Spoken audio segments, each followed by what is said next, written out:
Effect. Hello fellow Evercadians and retro enthusiasts, you're watching the Evercade Effect and this is Retro Q-9. Okay, so today I want to do something a little bit different. Something I've been wanting to talk about for a while as it gets closer to the launch of the VS, Founder Edition. So that's what I want to focus on, and I really want to talk about why I'm all in, and for me in particular, why this is so important. Disclaimer alert! Yes, so that's a disclaimer. So first off, I just want to say what I'm going to talk about is strictly just my own opinions, thoughts, and feelings. No right or wrong. It's just coming from me. I highly respect whatever way that you game. You are unique! You know, if it's on like the modern Xbox or PS5, then why are you watching my channel? No, I'm just kidding, for real. Whether you do that, or whether you play on original hardware, or whether you're doing the Mr. Project for FPGA, or if you're one of those people that have built their custom arcade cabinet and have like a bazillion ROMs with a gigabyte of data, looking at me like I'm some kind of fool because I paid for the Evercade and all this stuff, that's fine too. It doesn't matter to me any way that you play, as long as you're enjoying yourself. I'll never hate on anyone for doing that. Now, what I want to talk about is particularly, let's do this. Let's go back to where it all started for me. So, for me, my first video gaming experience was playing games on like the first IBM computer that my father had. He'd worked from home, and I would pop down there and I'd be able to play, and it was just really cool. He would take a break, and the first game I played was Frogger. Yeah. So imagine this, in the first IBM, there was no hard drive or anything. I think it was maybe like a whopping 12 gigahertz. I don't even know, what it was. Playing it through whatever version of DOS at the time. And I can just, remember loving that game. And same with Robotron. And I played that as well. I remember my father even had a joystick for that, which broke. And I think it was just easier just to, use the keyboard and all that. So the timeline are blurred, but, around that time too, my first console was an Atari 2600. It was just always there. I'm not sure if I had gotten that for a Christmas or birthday. It was always there.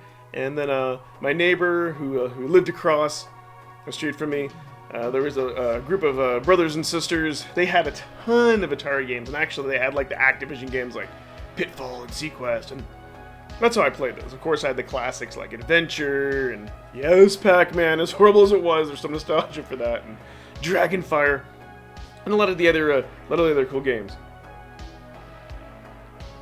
So, the reason I bring this up, and I've talked a little bit about this in Evercast before, it's important that everyone understands the history and where I'm coming from.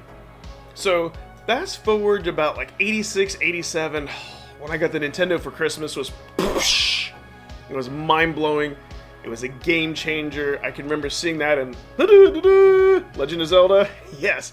And that just extremely opened my eyes, and I was forever changed. And from that point on, I just always wanted to play video games and never stopped playing video games. So, now fast forward through all the years, growing up as a teenager, owning all the various consoles and all that. And then I want to go ahead and fast forward to, I want to say, like late 1998, 1999.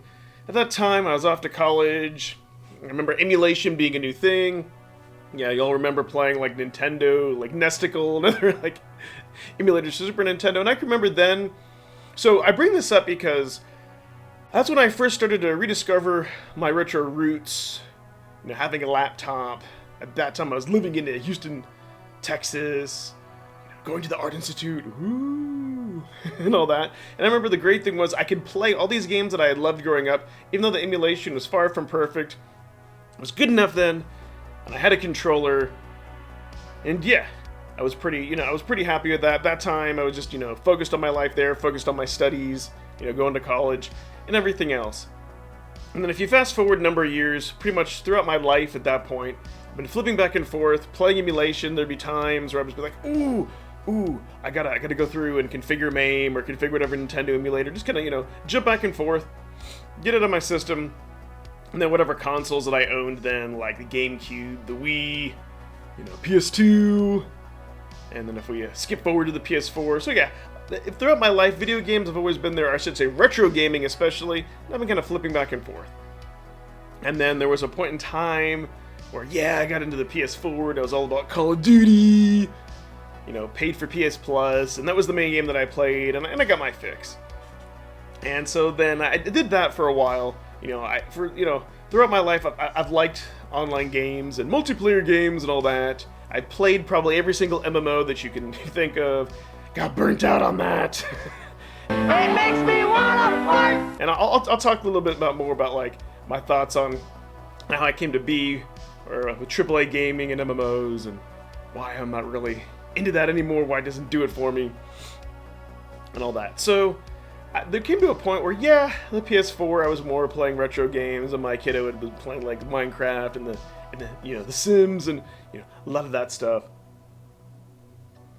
And so from that point, actually, I'd stopped playing PS4, and I admit I somehow came across like Mad Little Pixel's channel. I gotta give him at least credit for this, and he was talking about like the latest emulation machine or something or other, and I think he had done a video or even talked about like you could even like, you know, play emulation on a Fire Stick. Like, oh, okay. So yeah, I went through all that trouble, you know, got that hooked up, and you have to get like a special cable that gives you a USB port so you can like go ahead and plug in a USB key, and configured RetroArch and all that stuff. And yeah, you know, at first it was like, oh, I could play all these games and do all these things, but I think one thing people don't talk about a lot is the dark side of emulation. Yes. So what happens is you find yourself looking at all these lists, looking at all these systems. For me, I was just overwhelmed by the number of games, the number of choices. And so what would happen is, I mean, there were exceptions to the few games like Castlevania Symphony of the Night. Oh, I loved that. I'm really glad I got to enjoy and experience that game. And, you know, for a time I was obsessed with going through all the Castlevanias. But then, you know, and trying, you know, TurboGrafx and all that, which I had played before, by the way. So let me just take a step back. And my first experience was in I want to say the late 90s, early 2000s for TurboGrafx, was an emulation. One of those systems, you know, didn't get to play growing up. Hell, I can remember playing Neo Geo emulation when you couldn't even use like a controller yet. You can only use a keyboard and mouse. Of course, my prior experience that was playing it in the arcades, but you know, I didn't care. I'm just happy to be able to play it home. Anyways, so the reason I bring this up is I did initially get that out of my system, playing all these games, but the dark side is you get to a point where playing and picking games, at least for me, just feels empty. Right? You're just like, kind of like, what am I doing? You know, I'm just going choice after choice, never finish any game, just going through. And then of course you have the joy of, let's say there's an update to RetroArch or something else. Now I gotta be the latest and greatest, and then there's fixes, and you gotta load the emulators, and you gotta remap buttons, and for me at least, I had to have like the thumbnails, because I'm sorry, for me, I just can't have a list. That's just kind of weird to me and seems pretty empty, so I wanted to kind of feel like I at least own the game or whatever. And it takes time to set all this stuff up. And then I just got to a point where I was spending more time and actually enjoying like configuring everything, which is kind of messed up, right? You should enjoy the games itself. But you know, I did have my fun and all that. And if you've ever tried to go out, buy original hardware, just even try to buy, you know, so depending on the retro cards, it's expensive. It's difficult to go ahead and do that. It takes even a lot of time and money and resources to do that. Well, around that time I came across, you know, Classy Gaming Pete's channel, which was OED Pete back then. Wow, seems like a lifetime ago. Found Crow and a few other positive influences that turned me onto the Evercade. And I was like, this is neat. This is neat. And at the time, I didn't want to replicate something that I already had. At least I thought. I'm like, okay, cool, this is a handheld. And it attracted me to it. I like the plug and play. I like the real carts and everything else. I didn't really know at the time what I was getting myself into, but this was just something different. So for me, I also found that there was a community, right? I just didn't want to get some like knockoff Chinese device, poor quality. You get it sent to you, you've got no support. You know, nothing exists. There's probably gonna be no improvements. A lot of those devices, they actually rely on the community to update the firmware.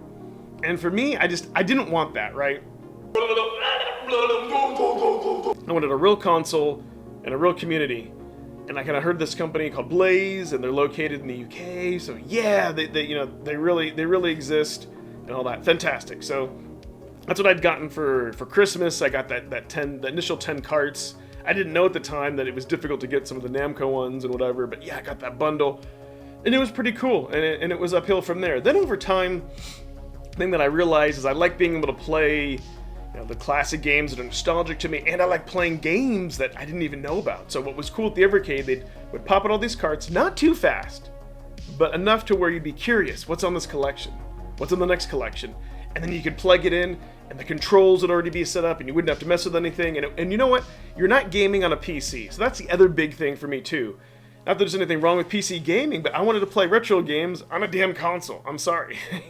Something official.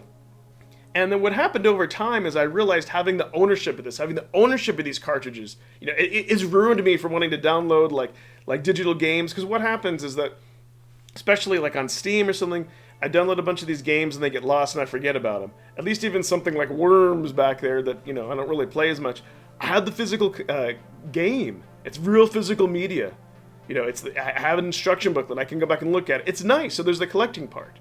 So that is one other thing that Blaze has done brilliant. They know you can go out and kind of like set up emulation machines and do this stuff yourself. They know it's like not like the original game, but there's a happy medium, and I honestly believe Evercade is that medium. So one of the brilliant things that Blaze has done is they priced everything awesome. Because sometimes what happens, and we'll take Polymega for a moment, that thing didn't come out for 3 years, and there was a bunch of revisions, and people had to wait, and you had to pay $500 up front, which is insane. I mean, I think the Polymega serves a purpose, and it's a cool machine, but you gotta pay for that, you gotta buy all the modules, and everything else. Oh, you mean you don't want to play just CD games? Yeah!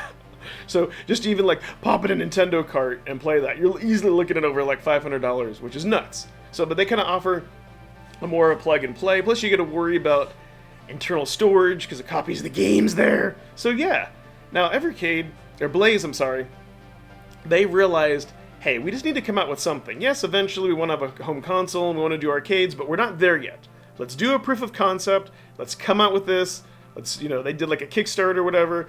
Let's, make this a real thing. Let's get trust of the people and go from there. So they were brilliant to do this in baby steps.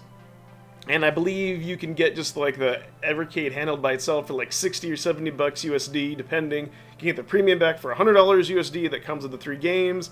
So that they priced this very, very, very reasonably. The main goal of this was, hey, let's get it in people's hands.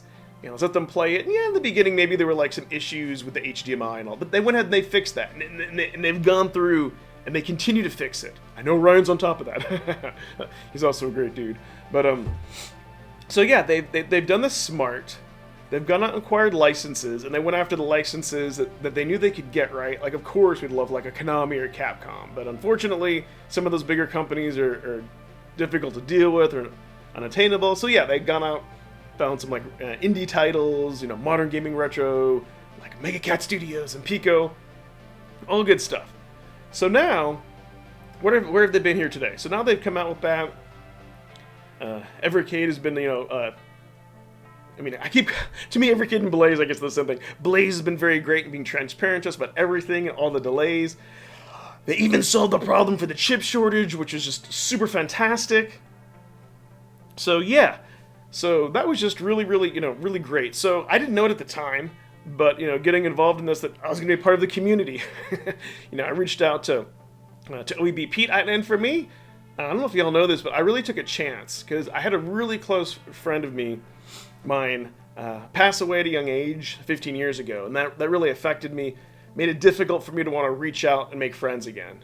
But, as time kind of got on, I'm like, you know what, COVID hit, not like you could just do it. And it's difficult to find friends as an adult, so, I took a chance, I reached out to Pete, and, he could have blown me off, but he didn't. I think I sent him a wall of text and an email, and he's like, yeah, why don't you go ahead and just come on Evercast? So like, I really put myself, I didn't really know. I'm like, I think I just said, hey, we should just do a video together. I didn't even really know what I wanted. And not only did he have me on, but Rich was on there. I got to meet Rich for the first time, and then the rest is history. And so then after doing that, I was encouraged, and I'm like, I want to do my own YouTube channel. I should, I just love the adrenaline of the community. And so let me throw that out there. I've always said that without, without Evercade, having an Evercade, I'm just some guy playing some games in a basement. Yeah, I know. Now, I know there's a lot of you who just enjoy playing retro games on a YouTube channel, and that's perfectly fine. For me, I wanted something more. I want to be part of the community, and it means a lot to me. At the time of recording this, I've got nearly like 200 subs, which is great. You know, I knew nothing of YouTube, just kind of, you know, dived in full force, and you know, as I've gone on, I've gained more confidence, and the true me is more coming out, and I've gotten used to like how to use Adobe Premiere and just, you know, all the other things that go with it as a YouTuber. And so, to me, what I love about this the most, just the fact that there's 200 people out there, or close to, have subscribed to my channel, and on average, you know, I get around 100 views, and that just means the world to me, that there's, you know, a bunch of y'all out there who can relate, you know, you watch my content. I really, really, really appreciate that. And you know, this last year or so, especially COVID in my personal life, and you know, going through some difficult times, it just really, really helped to have a community, you know, be there for me, which is just awesome. So now let's fast forward to where finally the Founder Edition is going to be coming out. So for me, this is extra special because the last console that I was just hyped about, again, going back to Nintendo on Christmas. So for me, this is what it's going to be like again.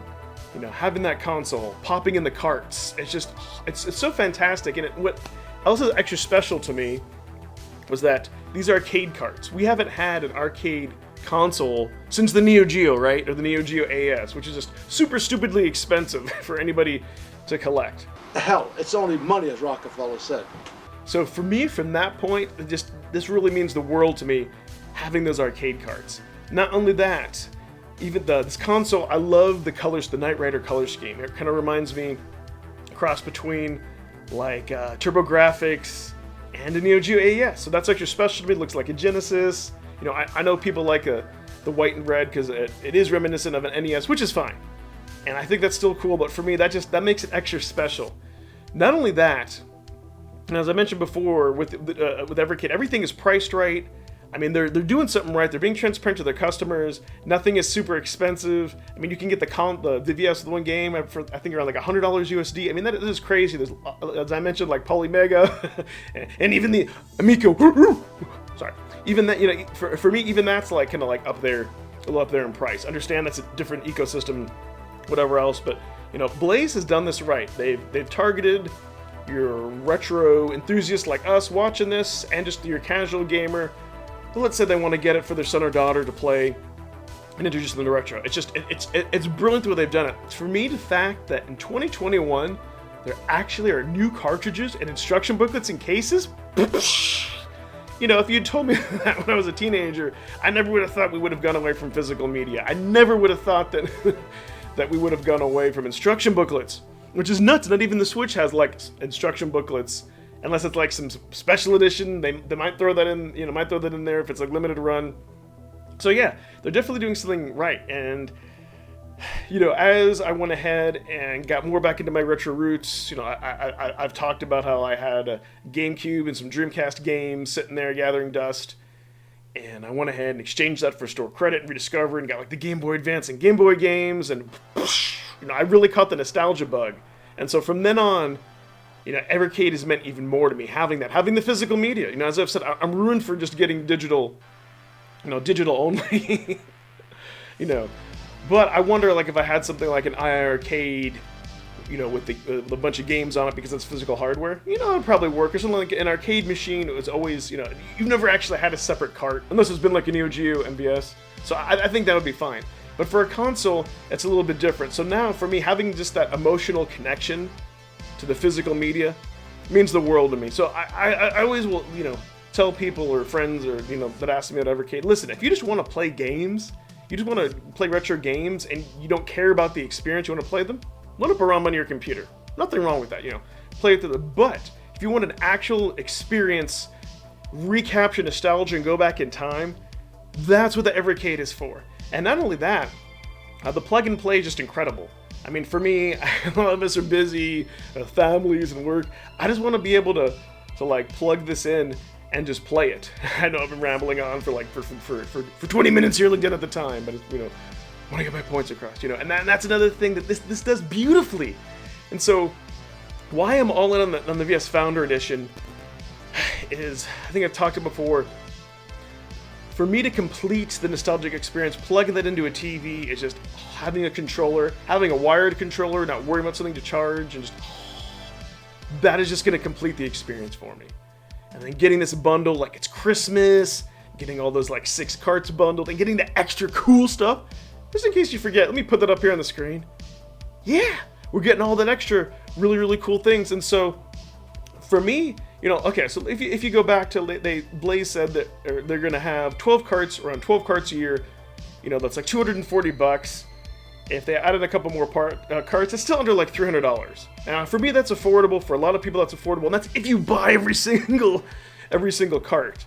You know, and I love that because they don't want to cheapen it, I think, and kind of be like how Limited Games or other companies have a physical cart coming out every single week.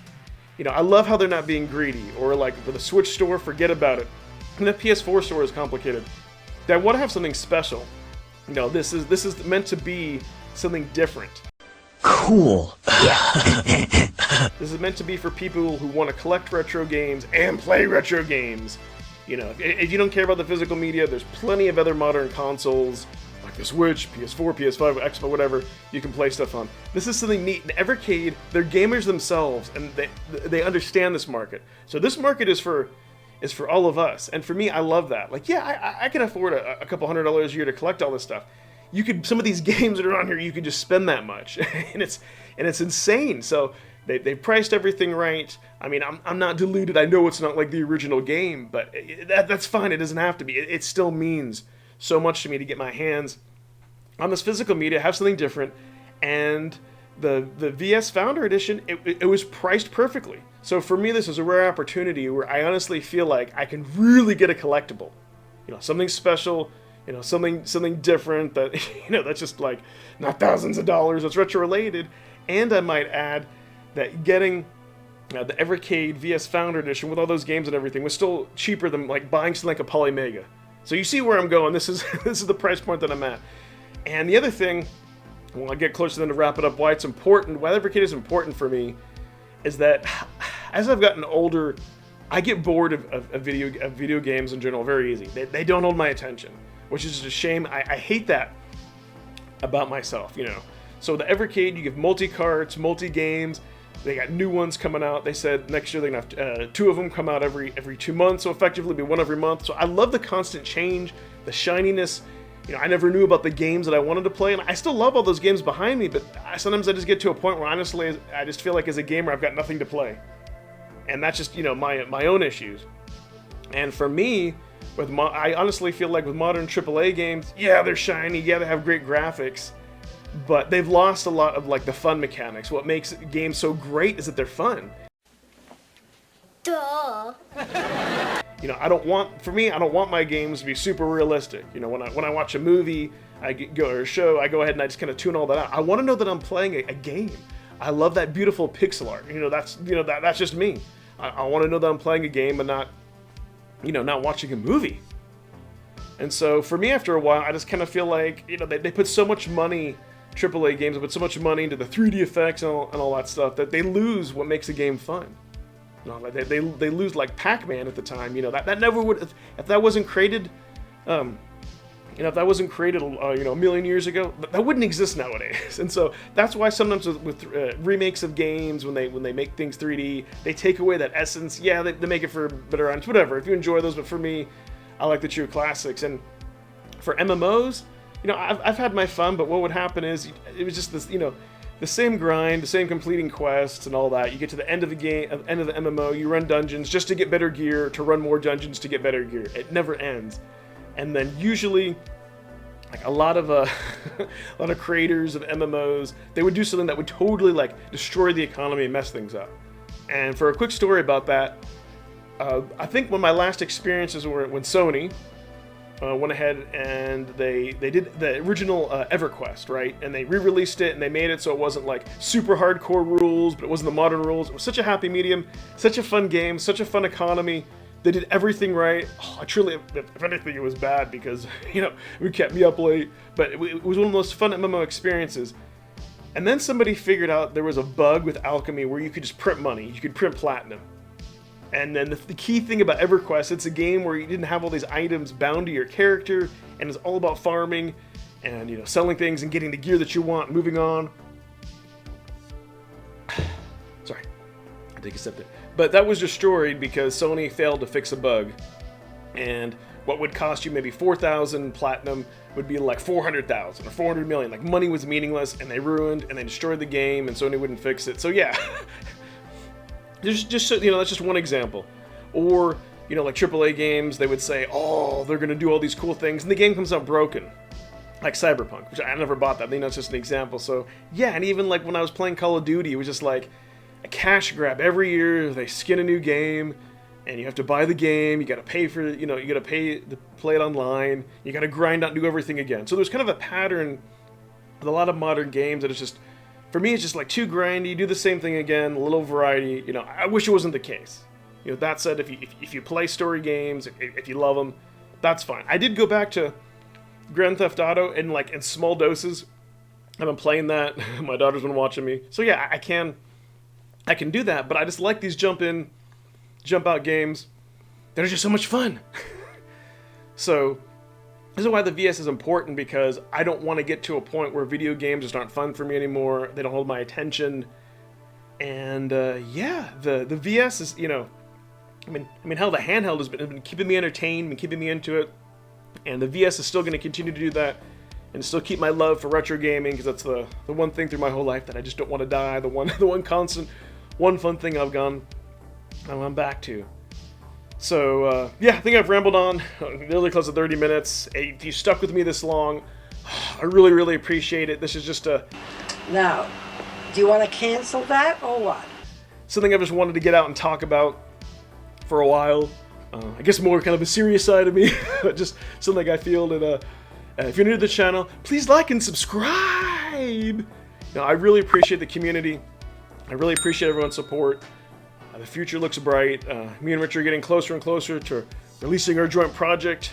That's going to be a blast. I'm looking forward to that. Looking forward to the next Evercast. And, well, I've created content. Thanks for watching. Bye-bye!